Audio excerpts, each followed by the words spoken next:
نظر الزمان بمقلة عمياء لابن اللئيمة ميت الأحياء. الأبكم المعروف أخبث من مشان في الناس مختالا على الغبراء. بيت الضلال أخو الخيانة والخنا، ركن الفساد ونكبة الفقراء. حب الدراهم دينه فصلاته، لبقائها في صبحه ومساء. ضحكت له الدنيا فزاد سروره، ولسوف يبكي من أليم عناء. وعلى يديه يعض من أسف على غدر الليالي بعد حسن وفاء. فأقول عند مصابه أو متعي، يا هو معنى جاء في السفهاء. حتى إذا فرحوا بما أوتوا ضحا، أخذوا بليل حالك الظلماء. يا ابن الغبية كم لكت حماقة، أفراس جهلك في ربى البغضاء. وسعيت في كسب المعالي بالأذى، فجسرت حيث وقعت في الضراء. هذا من الدنيا نصيبك فانتظر يوم القيامة صفقة البخلاء. واعلم بأن الله ليس بغافل عن قطع دابر آثم ومراء. للخير مناع عطل معتد، بنميمة بين الورى مشاء.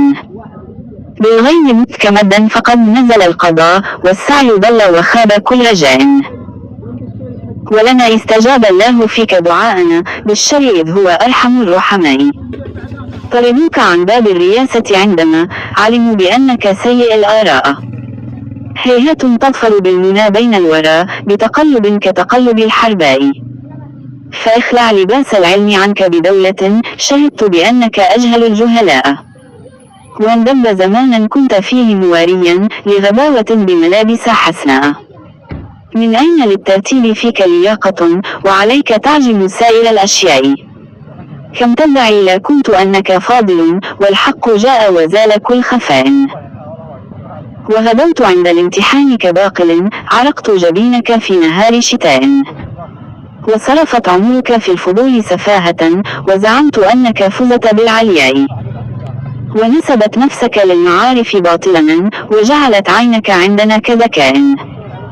ولبثت في دار العلوم فلم تكن تدري بها شيئا سوى الأسماء. ما الفخر في كسب النوال وسلبه، ظلما من العافين والضعفاء. والكذب في تكسيره ومآله، لمخنث وسقيمة عوراء. والزهد في فرض الصيام لريبة في الدين من جهل بلا إغراء. والقدح في الرسل الكرام وصحبهم، أهل الوفاء السادة الحنفاء. والميل عن سنن الصلاة وفرضها، والحج عند تطوع برضاء. والجد في دم الزكاة وقبحها، من خوف فقر عاجل وبلاء. والكف عن غسل الجنابة حسب